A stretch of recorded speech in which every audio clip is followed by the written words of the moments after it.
topic: young children diseases and conditions. Below are the type of diseases that can happen to a small kid or toddler.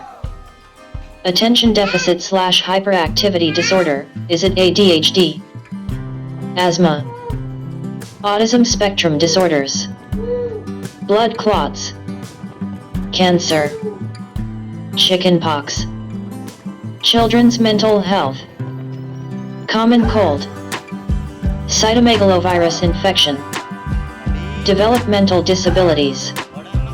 Developmental milestones. Diabetes prevention. Diabetes book for kids. Ear infection. Fragile X syndrome. Fetal alcohol spectrum disorders. Flu information for parents. Hand, foot, and mouth disease. Hearing loss. Hemophilia. Lice. Measles. Meningitis. Mumps. Muscular dystrophy. Obesity. Parasitic infections in children. Pertussis. Rubella. Shigella. Sickle cell disease. Sinus infection. Sore throat. Swimming-related illness. Swine flu, variant influenza virus. Thalassemia. Tourette syndrome. Let's talk about flu in kids. What is the flu in children? Influenza is a very contagious viral infection that affects the air passages of the lungs. It causes a high fever, body aches, a cough, and other symptoms. It's one of the most severe and common viral illnesses of the winter season. Most children are ill with the flu for less than a week. But some children have a more serious illness and may need to be treated in the hospital. The flu may also lead to lung infection or death. Because of other illnesses such as COVID-19 and RSV, the CDC says getting a flu vaccine is more important than ever to protect yourself and the people around you from flu. Flu vaccines and other vaccines can be given at the same time. Talk with your healthcare provider about vaccines. What causes the flu in a child? The flu is caused by flu viruses. Flu viruses are divided into 3 types. Influenza types A and B. These 2 types of viruses cause widespread illness almost every winter. They often lead to more people needing to go to the hospital, and more people dying from the flu. Public health officials focus on stopping the spread of types A and B. One of the reasons the flu remains a problem is because the viruses change often. This means that people are exposed to new types of the viruses each year. Influenza type C. This type of virus causes a very mild respiratory illness. It rarely causes epidemics. It does not have the severe public health impact that influenza types A and B do. A flu virus is often passed from child to child through sneezing or coughing. The virus can also live for a short time on surfaces. This includes doorknobs, toys, pens or pencils, keyboards, phones and tablets, and countertops. It can also be passed through shared eating utensils and drinking. Your child can get a flu virus by touching something that was touched by an infected person, and then touching their mouth, nose, or eyes. People are most contagious with the flu 24 hours before symptoms start, and while symptoms are most active. The risk of infecting others often ends about day 5 to 7 of the illness. Because the flu can be spread before symptoms start, it's easy to pick up a flu virus. This is especially true with children, who often touch many surfaces and then touch their mouth, nose, or eyes. Which children are at risk for the flu?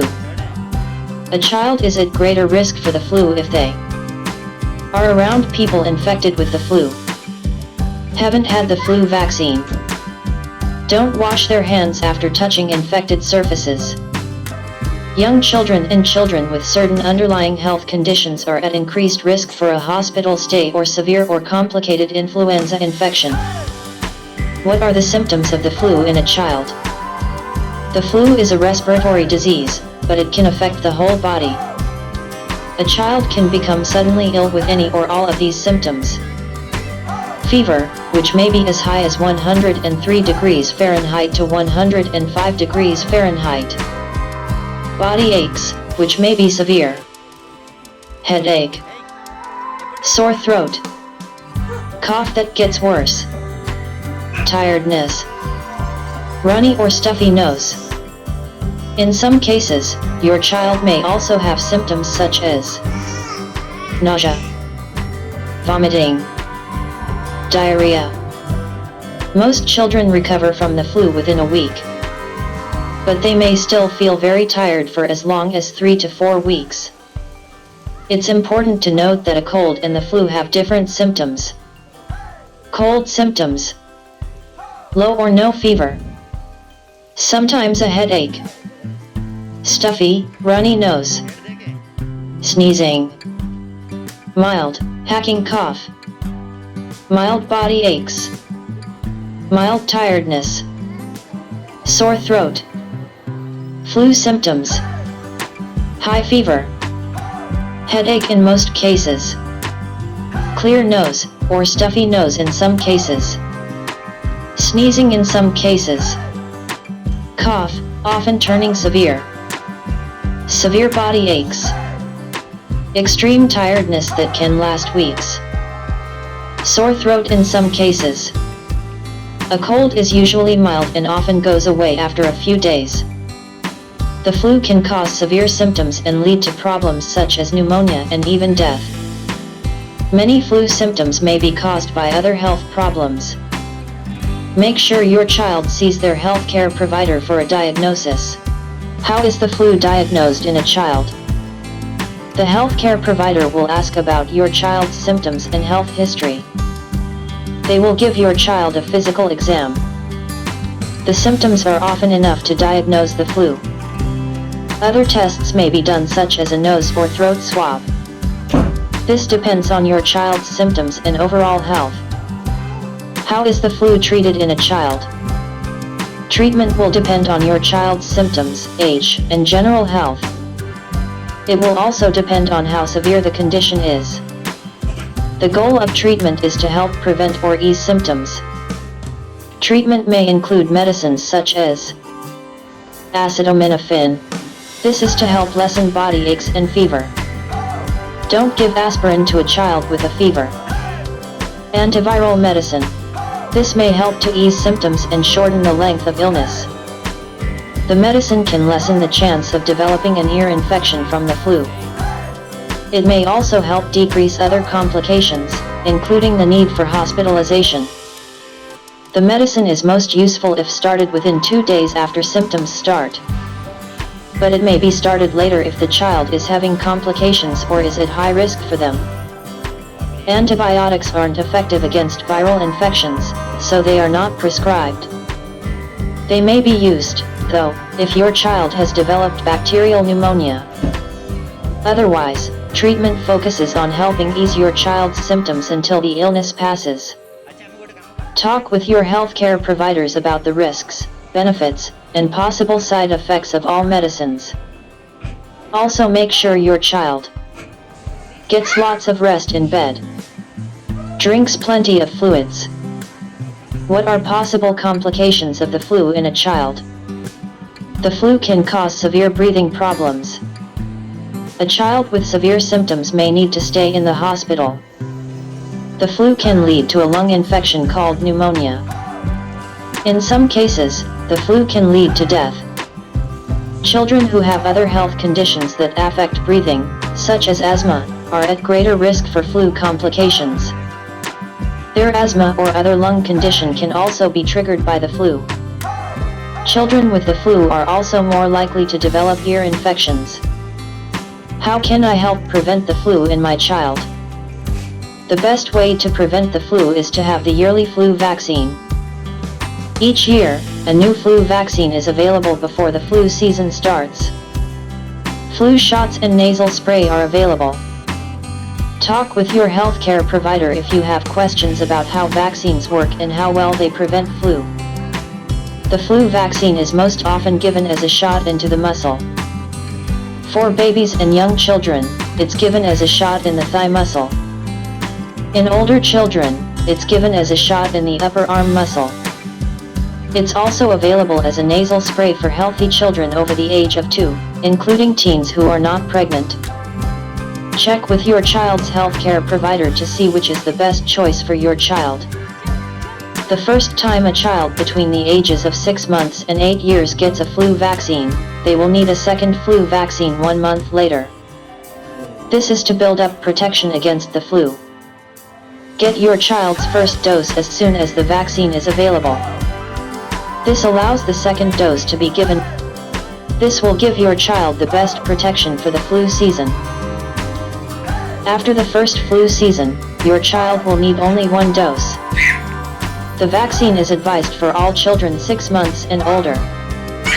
But for some children, it's more critical for them to get a flu shot because they are more likely to have complications from the flu. The flu shot should be given to any child who has any of these: a long-term heart or lung condition, an endocrine disorder such as diabetes, a kidney or liver disorder, weak immune system from HIV/AIDS or long-term use of steroids or other immune-suppressing medicines, a blood disorder such as sickle cell disease. A flu shot should also be given to a child who has a family member with a long-term health condition, a child or teen taking aspirin as long-term therapy, a child with parents or caregivers at high risk for complications from the flu. Some side effects of the vaccine can seem like mild flu symptoms, but the vaccine doesn't cause the flu. Side effects can be prevented by taking over-the-counter medicines such as Acetaminophen. Never give your child aspirin without talking with your child's healthcare provider first. Possible side effects of the flu vaccine include soreness in the arm where the shot was given, short-term symptoms such as mild headache or a low-grade fever for about 1 day after the shot. In addition to the flu vaccine, you can do other things to help reduce your child's risk of getting the flu. You can also limit your child's contact with infected people, if possible. Have your child wash their hands often. Have your child wear a medical mask when in contact with many others or in large groups of people. And you can help prevent your child spreading the flu to others if you have your child cover their nose and mouth when coughing or sneezing. Teach them to use a tissue or cough or sneeze in the crook of their arm. Wash your hands before and after caring for your child. Clean surfaces in the home that others may touch. When should I call my child's healthcare provider? Call the healthcare provider if your child has symptoms that don't get better, or get worse. New symptoms. Key points about the flu in children. Influenza is a very contagious viral infection of the respiratory system. It causes a high fever, body aches, a cough, and other symptoms. Most children are ill with the flu for less than a week. But some children have a more serious illness and may need to be treated in the hospital. The flu may also lead to lung infection or death. The flu may be treated with acetaminophen, cough medicine, and antiviral medicine. Your child will also need lots of rest and plenty of fluids. The best way to prevent the flu is to have the yearly flu vaccine. The vaccine is advised for all children 6 months and older. Getting a flu vaccine is important to protect yourself and the people around you from the flu. Next steps. Tips to help you get the most from a visit to your child's healthcare provider. Know the reason for the visit and what you want to happen. Before your visit, write down questions you want answered. At the visit, write down the name of a new diagnosis, and any new medicines, treatments, or tests. Also write down any new instructions your provider gives you for your child. Know why a new medicine or treatment is prescribed and how it will help your child. Also know what the side effects are. Ask if your child's condition can be treated in other ways. Know why a test or procedure is recommended and what the results could mean. Know what to expect if your child does not take the medicine or have the test or procedure. If your child has a follow-up appointment, write down the date, time, and purpose for that visit. Know how you can contact your child's provider after office hours, and on weekends and holidays. This is important if your child becomes ill and you have questions or need advice. Flu A tends to be more aggressive and cause more severe symptoms compared to flu B. It's more common in adults. In contrast, flu B is more common in children. While it typically causes mild illness, type B can be more severe in children under age 5 and older adults. Please let us know how you liked the video. Thank you for watching. Happy parenting!